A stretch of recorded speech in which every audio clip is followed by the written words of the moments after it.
Deuxième tableau, nous partons vers la dernière guerre mondiale. Au tout début de cette guerre mondiale, il y a un général, il vient d'être fraîchement nommé, qui assiste à l'ensemble des décisions du gouvernement français. Il est dans ce cercle assez restreint où la crise touche tout le monde. Et il y a un débat. Quelle doit être l'attitude de la France? Doit-on rendre les armes ou doit-on résister coûte que coûte? Il est plutôt du deuxième bord, mais il n'a pas encore bien mis en œuvre ses convictions. Il sait en tous les cas que c'est plutôt par là qu'il va aller. Il est opposé à une armistice. Lorsque le gouvernement se rend à Bordeaux et lorsque les décisions officielles sont prises, c'est à ce moment-là où sa décision personnelle se prend également et où petit à petit, quelque chose de beaucoup plus fondamental en lui va commencer à le conduire vers une destinée tout à fait différente. Il a une autre idée pour son pays, il a une autre idée pour lui-même. Il s'appelle le général de Gaulle. Le général de Gaulle, on a beaucoup écrit sur lui, on a lu également ses mémoires, mais un homme, Bruno Jarosson, s'est penché beaucoup plus sur le leadership du général de Gaulle et sur la façon dont il va commander. Il en a écrit un livre, Charles de Gaulle, Leçons de commandement. Bruno Jarosson, bonjour. Bonjour. Alors, vous êtes directeur associé de DMJ, c'est un cabinet qui est tourné vers les entreprises. Vous-même, vous êtes plutôt un spécialiste de la stratégie. Vous accompagnez, vous conseillez des PME, des TPE, des grands groupes, des ETI. De façon plus générale aussi, vous avez écrit une trentaine d'ouvrages et 2 pièces de théâtre. Et puis, il y a le général de Gaulle. Un jour, vous vous êtes penché sur lui. Pour quelle raison essentielle? Si on parle du leadership face à la crise, il n'y a pas d'homme qui a été plus confronté à des crises, qui a fait son lit, sa notoriété, sa célébrité et son action dans les crises, il a fait son nid dans les crises, c'est le général de Gaulle. Et si on parle du leadership de Charles de Gaulle face à la crise, il faut d'abord dire un mot de la crise, qui d'ailleurs rejoint la façon dont il avait tendance à la regarder. Comme vous pouvez le voir, je suis jeune depuis pas mal de temps et j'ai remarqué que ça fait 50 ans que chaque semaine, j'entends dire que c'est la crise. Or, une crise, c'est une discontinuité. Donc ça m'a beaucoup interpellé, cette idée d'une discontinuité qui continue. Comment une discontinuité peut continuer? Pourquoi on parle toujours de crise? Et en fait, ce que nous voulons dire par la crise, c'est qu'à un moment, il se passe un événement que nous n'avions pas vu venir, comme l'épidémie que nous subissons en ce moment. C'est une crise parce qu'on n'a pas vu venir cette discontinuité. La question, c'est qu'il se passe à peu près chaque semaine des changements qu'on n'avait pas vu venir. Si on n'anticipe pas, si on ne pense pas à la crise, on est plutôt contraint à, comme disait Francis Blanche, changer le pansement plutôt que penser le changement.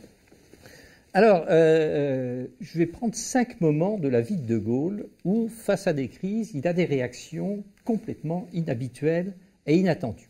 Le premier, on est le 25 juin 1940, vous avez fait allusion, juin 40, donc Charles de Gaulle est à Londres, il a lancé son appel une semaine avant, personne à peu près l'a entendu, et il y a un monsieur qui s'appelle Maurice Schumann qui arrive à Londres.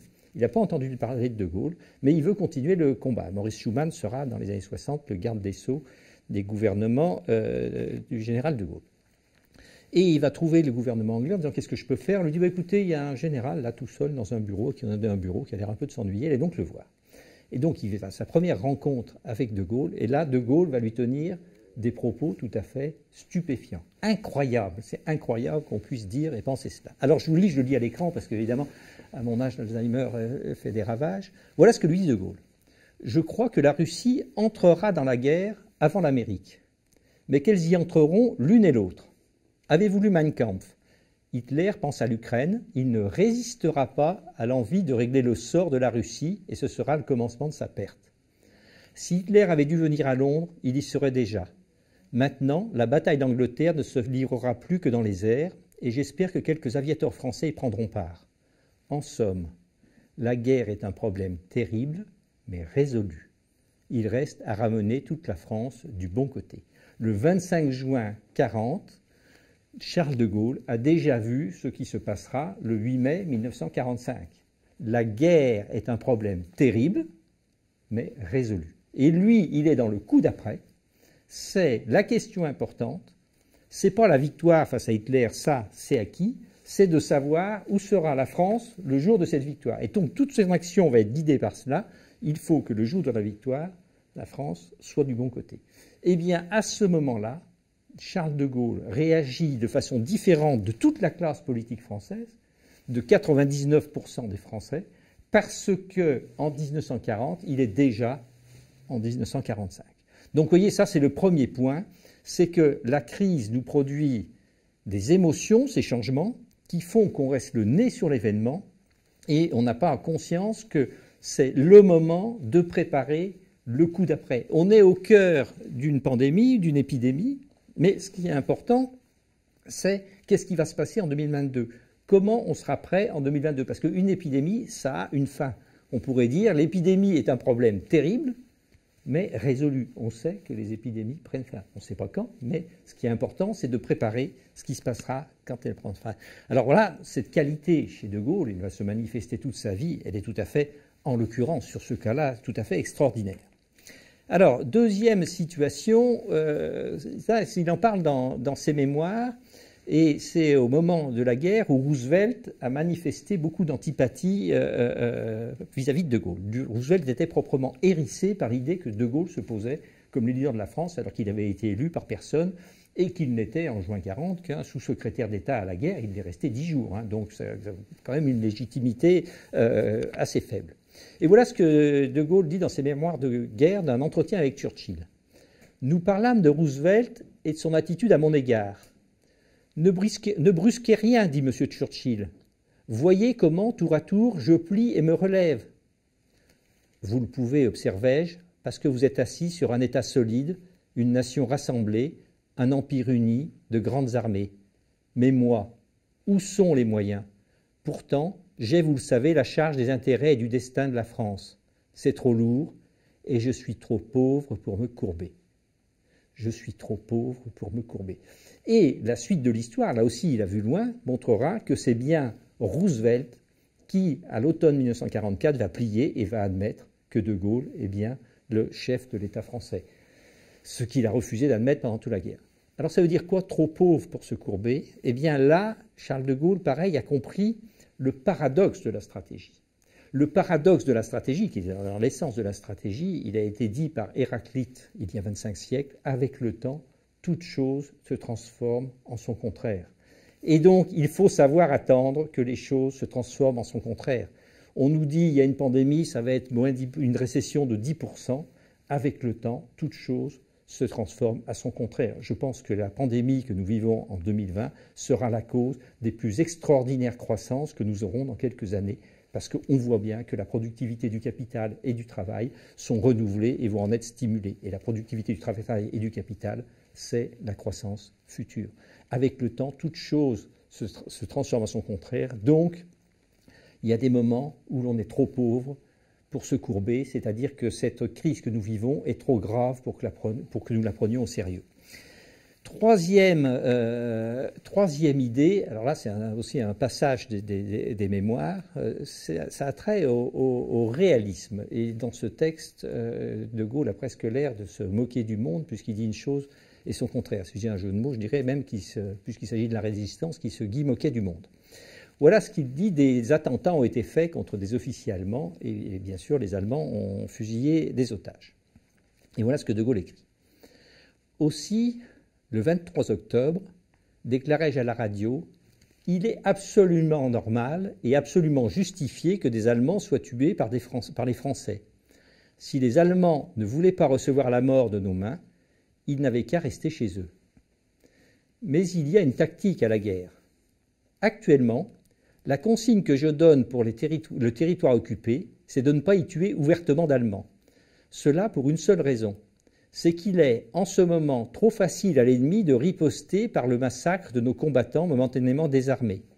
Au contraire, dès que nous serons en mesure de passer à l'attaque, les ordres vous seront donnés. Alors ce qui est fabuleux dans ce texte, c'est que la fin dit l'inverse du début. C'est-à-dire, au début, il dit il est tout à fait légitime de tuer les militaires allemands qui occupent le pays, et à la fin, il dit surtout ne le faites pas. Et il oppose quoi, en fait? L'idée, dans l'idée, évidemment, nous sommes des résistants, donc l'idée de la résistance est la plus haute idée du moment. Et la réalité, c'est que dans la réalité, il ne faut pas le faire, puisque c'est trop facile.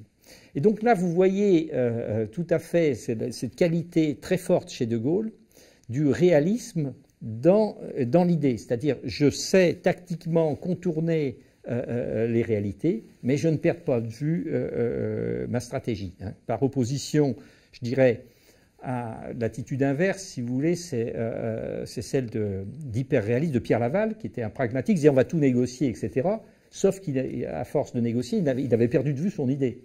Hein. Donc, effectivement, Pierre Laval trouvait que De Gaulle n'était pas réaliste, ce qui est faux.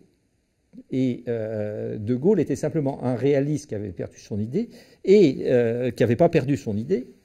C'était pas un idéaliste. Et par contre, il y avait aussi, je dirais, des allumés de l'idéalisme qui disaient foin de la réalité, on va attaquer les Allemands en toutes circonstances.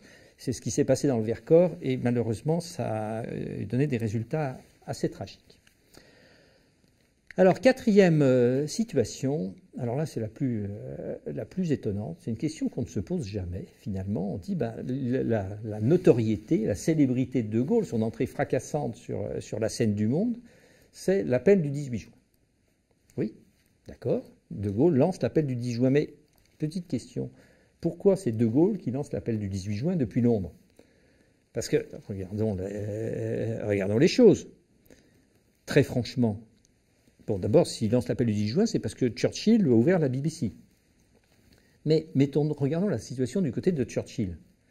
Churchill, il va continuer la guerre. Il y a en France un gouvernement qui a signé un armistice, qui est juste une catastrophe, enfin qui n'a pas encore signé, mais qui a demandé l'armistice, qui est juste une catastrophe pour les Anglais.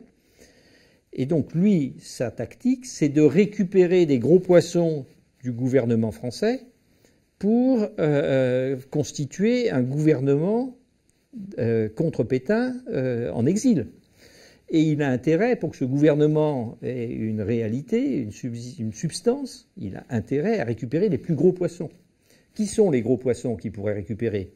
Les deux hommes politiques qui sont opposés à la guerre, qui sont opposés à l'armistice, pardon, c'est Daladier, ancien président du Conseil, et Georges Mandel, ministre de l'Intérieur. Or, qu'est-ce qu'il récupère? Un sous-secrétaire d'État à la guerre qui a été nommé le 6 juin et qui a perdu son job le 16, donc qui a été membre du gouvernement, sous-secrétaire d'État à la guerre pendant 10 jours. Donc vous voyez que pour Churchill, c'est une très mauvaise opération, cette histoire. Alors pourquoi Churchill met un billet sur De Gaulle? Pour une raison simple, c'est que De Gaulle est à Londres. Et que Mandel et Daladier ne sont pas à Londres. Alors, pourquoi ils ne sont pas à Londres? Il faut revenir sur la séquence des événements. Le 16 juin, le dimanche 16 juin, De Gaulle est à Londres avec Churchill. Et c'est là qu'il va élaborer ce fameux projet de fusion du Royaume-Uni et de la France pour que Reynaud ne demande pas l'armistice. Cette manœuvre échoue.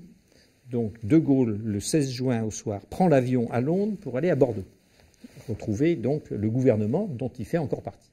Et quand il atterrit, le 16 juin au soir, il apprend que Reynaud a démissionné, que Pétain a été nommé président du Conseil, et que donc Pétain va demander un armistice. D'ailleurs, je crois que Pétain le dit dès son allocution du 16 juin au soir. Alors là, comment vont réagir ces hommes politiques? Daladier, Mandel, De Gaulle.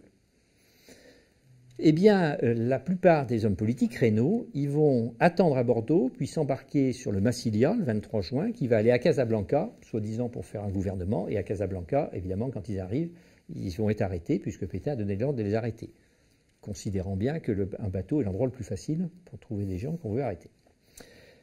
Et De Gaulle est parti à Londres.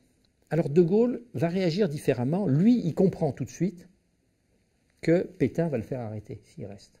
Pourquoi? Parce que De Gaulle est un officier. Il a fait l'école de guerre et il sait que la première règle de la stratégie, c'est de garder sa liberté de manœuvre. Et il sait que Pétain est un militaire aussi et que la première chose qu'il fera, c'est d'enlever à De Gaulle sa liberté de manœuvre, donc de le faire arrêter. Donc De Gaulle se dit, je ne sais pas encore ce que je vais faire, mais si je veux faire quelque chose, il ne faut pas que je reste à Bordeaux. Parce que si je reste à Bordeaux, je ne vais pas pouvoir faire grand-chose parce que je vais être mis en prison. Donc, le 17 juin matin, il prend un avion de l'ambassadeur britannique Speer pour Londres. Et en fait, il s'évade. Il ne le dit pas dans ses mémoires, mais c'est Churchill qui l'a raconté. c'est qu'en fait, il dit à ses secrétaires « Je vais dire au revoir à l'ambassadeur à l'aéroport, pour pas qu'on se méfie. » L'avion démarre sur la piste, et pendant que l'avion roule, De Gaulle saute dans l'avion. C'est-à-dire que c'est une évasion, on est à la barbe de Pétain, pour que Pétain se presse pas de le faire arrêter. Donc ça prouve bien qu'il se méfie. Et dans la nuit, De Gaulle a été trouvé Mandel, Georges Mandel. Et il lui a dit « Venez avec moi à Londres ». Il ne voulait pas lui prendre la place. Vous allez former un gouvernement. Et Mandel n'a pas voulu. Et le destin de Mandel, qui était un homme honorable et quand même tragique, puisque il a effectivement été arrêté, il a passé sa captivité en France puis en Allemagne. En 1944, les Allemands l'ont livré à la milice pour venger l'assassinat du dénommé Henriot par les résistants. Et il a été assassiné en forêt de Fontainebleau le 7 juillet 1944 par la milice. Il y a une stèle d'ailleurs. Bon, donc Mandel avait la même idée que De Gaulle, sauf qu'il n'a pas eu ce réflexe de dire pour agir, il faut que je conserve ma liberté de manœuvre. Ça, vous voyez, c'est un trait du stratège. Il faut toujours conserver sa liberté de manœuvre. Et ce point va être illustré de façon magistrale dans le 5e grand coup de Gaulle que je voudrais illustrer, qui est sa célèbre disparition le 29 mai 1968. Alors, pour ceux qui ne se souviennent pas, comme moi, des événements de mai 68, si on récapitule, le pouvoir vacille, tout le monde est perdu, et c'est particulièrement De Gaulle qui est visé, qui ne comprend pas la jeunesse, qui est vieux, qui a fait son temps, etc. Encore plus que Pompidou. Et De Gaulle est très déstabilisé. Le 24 mai, il fait une allocution pour reprendre la main. Et l'allocution, grosso modo, fait ricaner tout le monde. Et on se dit, ben voilà, le vieux a perdu sa vista. On ne fait pas le 18 juin, tous les 24 mai. Très bien. Mais c'est oublier que si le renard a vieilli, il a conservé son flair. Et le 29 mai, on annonce que De Gaulle a disparu. Et là, voyez-vous, c'est quand même un coup très très fort de disparaître le 29 mai. Pourquoi? Parce que tous les commentaires, à ce moment-là, vont dans le sens de dire, finalement, que va faire De Gaulle? Il est perdu par les événements. Donc, en fait, on voit bien que s'il a perdu la main, c'est parce qu'il est à la remorque des événements. Il est tout le temps surpris, de crise en crise. Il n'a pas du tout vu venir le coup, mais chaque fois, il se passe des événements, il arrive après. Et il est tellement déstabilisé, d'ailleurs, on voit tellement qu'il n'a pas la main, qu'il a confié la gestion de ce bordel à Pompidou, parce que lui, à peu près, la seule idée qu'il avait, c'était d'envoyer les chars sur les étudiants, ce qui, probablement, n'aurait pas arrangé les affaires, ni sa place devant l'histoire. Bien. Mais le 29 mai, quand il disparaît, là, tout d'un coup, il devient le centre de l'événement. C'est plus De Gaulle qui tourne autour de mai 68, c'est mai 68 qui tourne autour de De Gaulle. Tout le monde se dit, mais qu'est-ce qu'il est en train de nous faire, là? Et donc, on voit bien que tous ces leaders étudiants ou syndicaux qui menaient la danse sont complètement stupéfaits parce qu'on est focalisé sur « Ah oui, que va faire De Gaulle? C'est quand même De Gaulle, il ne va pas se laisser mettre à la prison de la petite Roquette comme ça sans rien dire. D'ailleurs, il est parti de l'Élysée, on ne peut plus l'attraper. » Et puis, il revient, et là, le pays est suspendu, et en une allocution de quelques minutes, il met fin à tout mai 68. C'est-à-dire qu'il fait une allocution dans laquelle, en fait, c'est du Donald Trump, c'est-à-dire que c'est de la fake news. Il explique que la France est victime d'un complot communiste.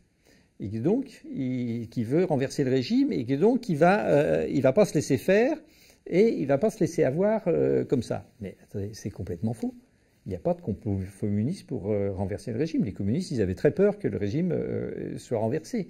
Donc, pour une fois, il est dans le mensonge, mais n'empêche que 1 heure après ou 2 heures après son allocution, il y a 1 million de personnes sur les Champs-Élysées et c'est terminé. Il a retourné la situation parce qu'il est redevenu le centre de la situation en regardant les choses d'une façon complètement non classique et différente de ce que faisait le gouvernement. Parce que Pompidou, il était quand même assez furieux que De Gaulle disparaisse sans lui donner de nouvelles. Il était assez fumasse de ça, ça se ne fait pas en politique. Et Pompidou n'a pas forcément vu tout de suite le coup de génie. Alors, qu'est-ce que ça nous dit tout ça? Ça nous dit finalement quelque chose d'assez classique. C'est que le stratège face à la crise, c'est le stratège en général. C'est-à-dire qu'il y faut deux qualités, l'intelligence de la réalité qui permet de voir loin, qui permet d'être réaliste, d'élaborer des stratégies, et puis le courage. C'est le courage de décider. Finalement, quand même, partir comme ça de Bordeaux pour prendre l'avion pour Londres, il ne savait même pas si sa femme ne serait pas faite prisonnière, si elle avait pu prendre, sa femme et ses enfants d'ailleurs, un bateau en Bretagne pour rejoindre l'Angleterre. Enfin, il fallait un sacré courage pour faire ça. Bon. Et ceci illustre bien quand il résiste à Roosevelt, enfin Roosevelt, quoi, le président des États-Unis. Quand il dit je suis trop pauvre pour me courber, bon, il y a un autre épisode quand même vis-à-vis de Roosevelt, c'est qu'en janvier 1943, donc après le débarquement des Américains et des Anglais en Afrique du Nord, Roosevelt fait une conférence avec Churchill à Casablanca. Et il invite De Gaulle. Et De Gaulle dit non, je ne veux pas venir. Il dit mais pourquoi? Il dit parce que vous êtes en France, c'est à moi de vous inviter. Le président des États-Unis n'a quand même pas m'invité, moi, sur le territoire français. Vous voyez? Et bon, alors il va finir par venir à cette conférence de Casablanca, mais il a bien manifesté sa mauvaise humeur qui a mis là Churchill dans une colère absolument. Il dit, Churchill lui a écrit, si vous ne venez pas, je vous fais arrêter et enfermer en prison à Londres. Mais bon, vous voyez, il fallait quand même un sacré culot pour répondre ça à Roosevelt, sachant combien il avait besoin de lui. Mais ça lui a permis d'écarter Darlan, ça lui a permis d'écarter Giraud, et finalement de s'imposer en mai 1943 comme le leader de la résistance depuis Alger cette fois-ci. Donc, on peut dire beaucoup de choses de Gaulle, mais il y a une chose qui est claire, c'est que ce n'est pas un homme qui manquait d'intelligence et de courage à un point extrême. Alors, puisqu'on parle de courage, qui est l'ingrédient de la décision, il faut quand même revenir un petit peu sur les trois ingrédients de la décision, qui sont la solitude, l'incertitude et l'enjeu. C'est-à-dire que le poids de la décision va peser sur vous quand vous êtes seul, pour prendre une décision en pleine incertitude, et vous savez que la décision a un fort enjeu. D'accord? On peut imaginer que, pour faire allusion à ce que vous avez dit en introduction, pour la décision de notre président qui annonce un confinement général au mois de mars 2020, eh bien, il y a un moment où la décision remonte jusqu'à lui, il est tout seul. Il est en pleine incertitude parce qu'on ne sait pas grand-chose sur cette maladie et il sait qu'il y a un enjeu, c'est-à-dire que le confinement aura des conséquences terribles et le non-confinement aurait aussi d'autres conséquences terribles. Donc vous voyez, il y a un moment où le poids de la décision est sur les épaules d'un seul homme. Alors c'est quoi la crise par rapport à ça? Eh bien, la crise, c'est le moment où l'incertitude augmente, ou plutôt, c'est le moment où la conscience de l'incertitude augmente. Parce que le monde soit incertain, c'est vrai tout le temps. Simplement, nous avons tendance à l'oublier. Qu'il puisse arriver des épidémies, c'est vrai tout le temps. Simplement, quand il n'y a pas d'épidémie, nous l'oublions. Qu'il puisse arriver des événements terroristes, c'est vrai tout le temps. Simplement, quand il n'y en a pas, on a tendance à penser une chose. Donc, en fait, le crise, c'est le moment où on prend une baffe dans la gueule. Ce n'est pas une baffe qui augmente l'incertitude, c'est une baffe qui nous fait prendre conscience combien le monde est incertain. Et puis, c'est un moment, la crise, où je dirais, comme au poker, où on double la mise. C'est-à-dire les enjeux deviennent plus importants. Effectivement, quand il y a cette épidémie, l'enjeu des décisions, c'est, je me dis, c'est des centaines de milliers de morts, si je me trompe.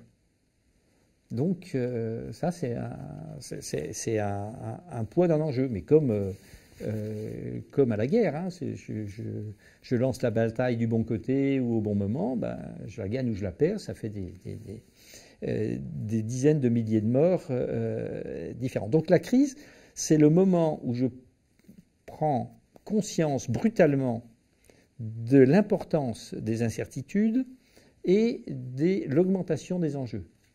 La mise est augmentée. Et ceci va renvoyer le décideur, le stratège, vers plus de solitude. Parce que, évidemment, quand l'incertitude augmente et quand l'enjeu augmente, il n'y a plus grand monde pour se mouiller. Et donc, on retombe sur ce que disait Clémenceau. Pour prendre une décision, il faut toujours être un nombre impair et jamais plus de deux. Voilà ce qu'est la crise. Mais les qualités du stratège face à la crise, effectivement, Charles de Gaulle est un excellent guide, un excellent modèle, parce qu'il a vraiment compris l'essence de la stratégie, voir loin, comprendre le paradoxe de la stratégie, oser prendre la décision, retourner le cadre de pensée pour que les événements tournent autour de vous plutôt que l'inverse. Enfin, c'est un génie, la stratégie, Charles de Gaulle. Merci beaucoup Bruno pour ces 5 tableaux et les leçons que l'on en tire. Alors voyons, sur le terrain maintenant, parce qu'en face de nous, nous avons des familles, nous avons des fonctionnaires, nous avons des chefs d'entreprise, nous avons tout cela. Le coup d'après, c'est quoi pour chacun d'entre nous? Le coup d'après dans cette pandémie. Et d'abord, le coup d'après, il est quand? Il est quand on a le vaccin? Il est quand quoi? Alors, le coup d'après, on ne sait pas quand il va se passer. Mais je note que si on parle, je vais plus parler de la stratégie et de la stratégie économique et de l'économie qui est plus mon domaine. Qu'est-ce qu'on note? C'est que finalement, la production, l'économie, elle se fait par la productivité du capital et la productivité du travail. Ce que je remarque, c'est que ces deux notions sont complètement percutées par les événements que nous vivons. Complètement percutées. Mais pas forcément dans le mauvais sens. C'est-à-dire que, effectivement, nous sommes en train de découvrir qu'il y a des façons qu'on n'utilisait pas, nouvelles, d'avoir une certaine productivité du travail. Donc on explore, on innove dans la façon de travailler. Ne fût-ce que dans le télétravail, ne fût-ce que ça, c'est un exemple parmi mille autres. Dans le télétravail, si vous voulez. Effectivement, il faut bien comprendre une chose, c'est que construire une ligne TGV, c'est des dizaines de milliards d'euros de capital immobilisé pour que des gens puissent se voir plus facilement. D'accord ? Mais on oublie un truc, c'est que les photons, eux, ils voyagent gratuitement. D'accord ? Donc, la téléconférence, c'est un capital immobilisé bien moindre pour créer... Alors, si on sait avoir la même utilité, eh bien, ça veut dire que c'est une augmentation brusque de la productivité du capital. Ceci n'est pas nouveau. Sauf que, comme toujours, nous entrons dans l'avenir à reculons, comme disait Paul Valéry. Donc, je dirais, l'économie de l'information, nous avons pensé quand même avec l'économie du boulon. On passe difficilement du boulon au photon. Parce qu'on a nos habitudes, parce que moi qui suis un vieux con, je préfère lire un journal papier qu'un journal sur écran, enfin des choses comme ça. Et donc ce moment nous oblige, nous amène à explorer plus avant des choses qui existaient dans la productivité du capital. Je note d'ailleurs une chose assez amusante, enfin amusante, je ne sais pas si ça amusera grand monde, mais contrairement à toutes les autres crises économiques, cette crise ne se traduit pas par une baisse forte de la valeur des capitaux engagés dans les entreprises. Hein, la crise de 29, je vous rappelle que Wall Street a baissé de 95%. 2001-2003, les bourses ont baissé de 60%. 2008-2011, les bourses ont baissé de 60%. Ici, ce n'est pas le cas. Là, Bon, le CAC 40 a baissé de 15% et le Nasdaq est en hausse. Voilà, exactement. Le Nasdaq qui est sur l'économie de l'information. Bon. Donc, on voit bien que c'est une crise sanitaire, donc exogène à l'économie, et que donc ces effets sur l'économie ne sont pas les mêmes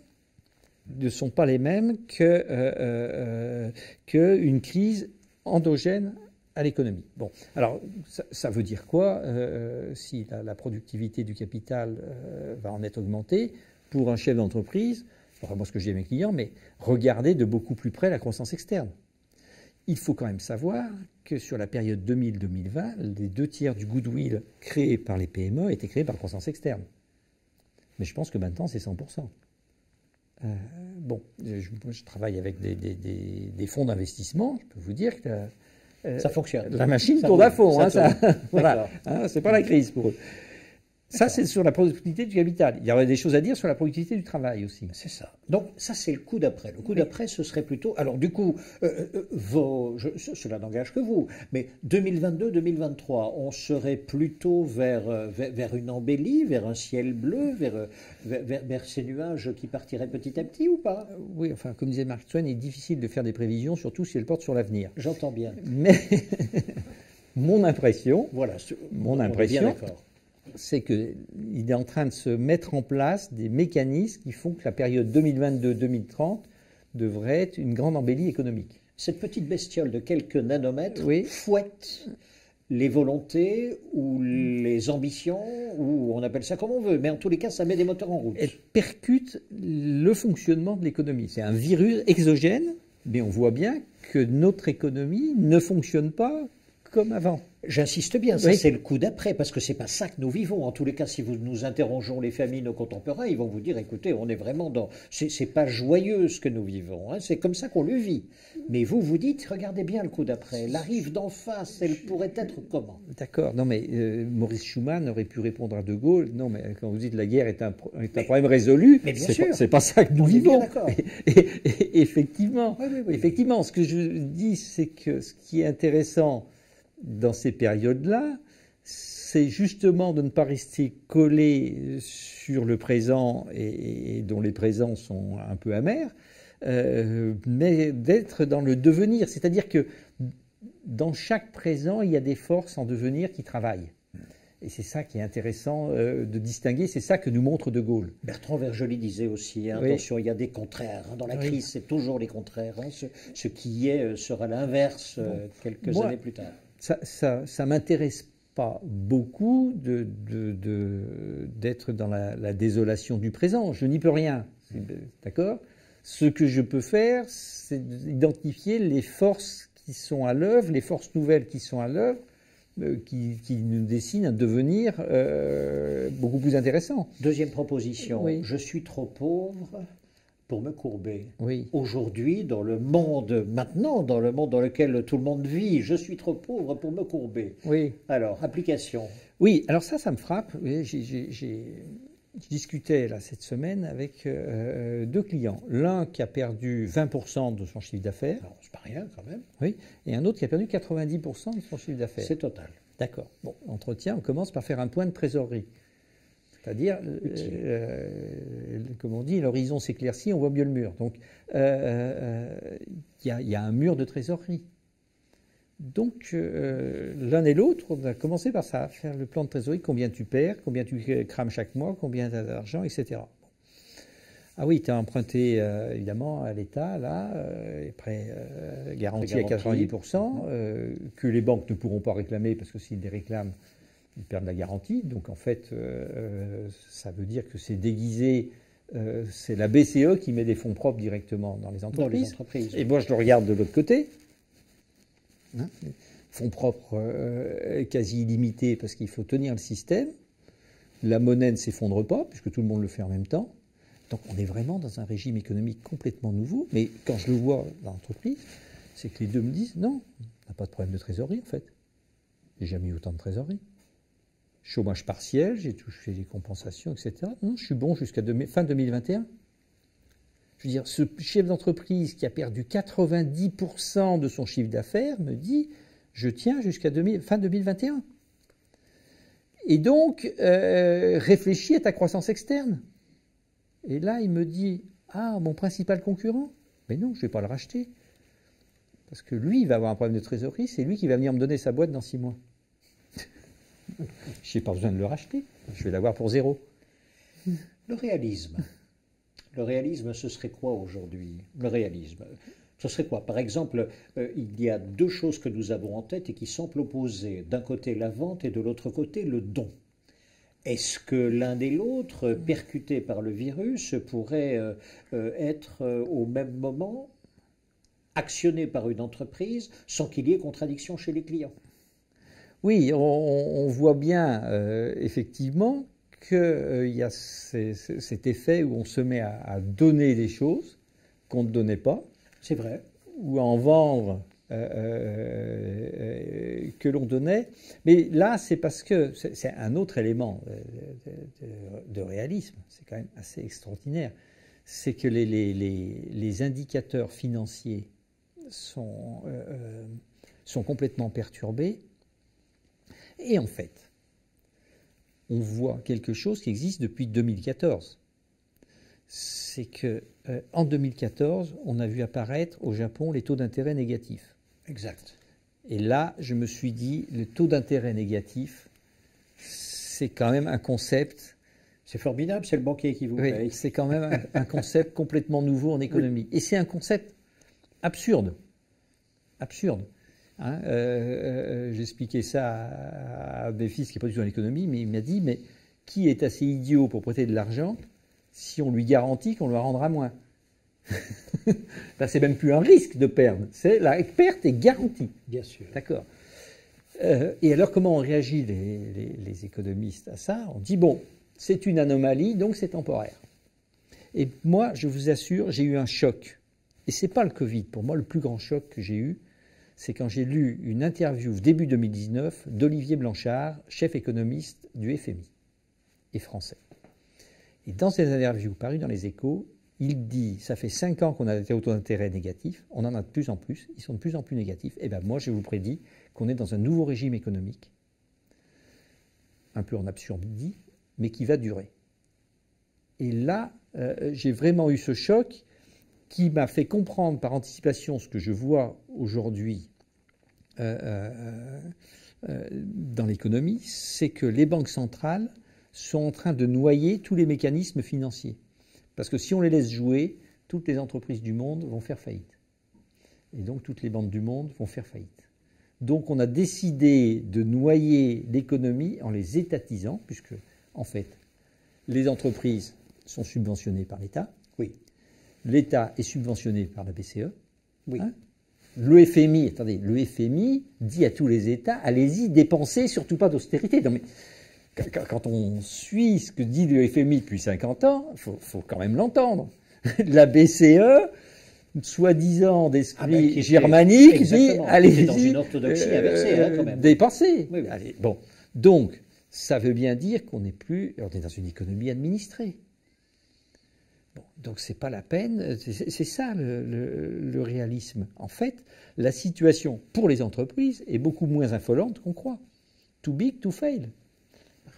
Et donc, du coup, ma liberté de manœuvre, si je suis sur le 4e point de De Gaulle, il faut bien que je la regarde. Ça il faut donne que je la réévalue. de nouvelles libertés de manœuvre. D'accord. Ah, je discutais avec un client, je lui dis, mais cette entreprise là que tu veux acheter depuis des années, va voir le dirigeant, là, il est en train de mûrir, il est en train de s'affoler. Tu vas la voir. Alors, tout ce que vous venez de dire, Bruno, ça c'est pour le chef d'entreprise, j'entends bien. Et puis, il y a quand même des populations, des secteurs, des personnes où il y a des choses aussi qui changent.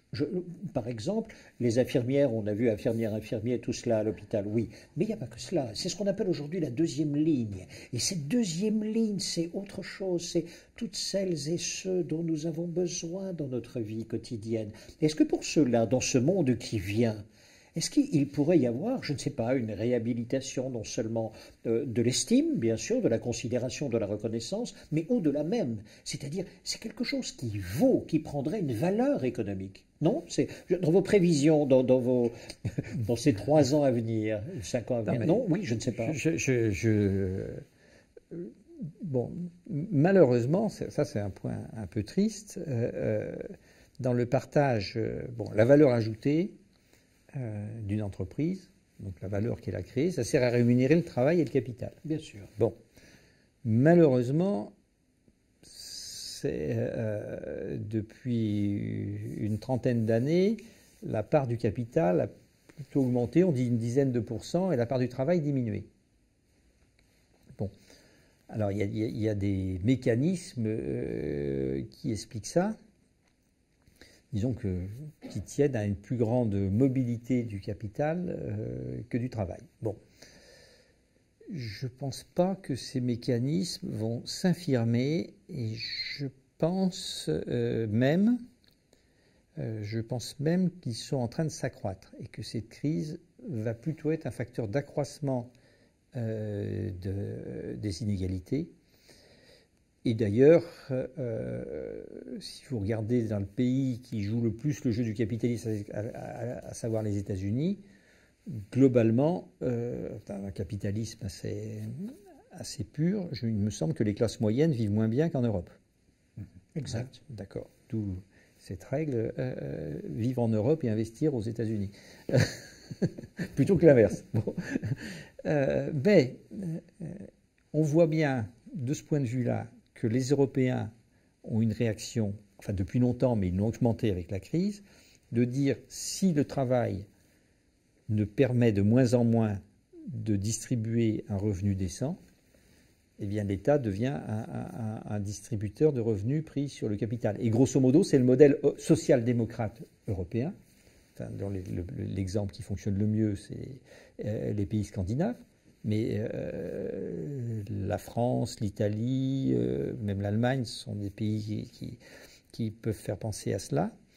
Et ces mécanismes de redistribution, on voit bien qu'avec la crise, ils sont augmentés.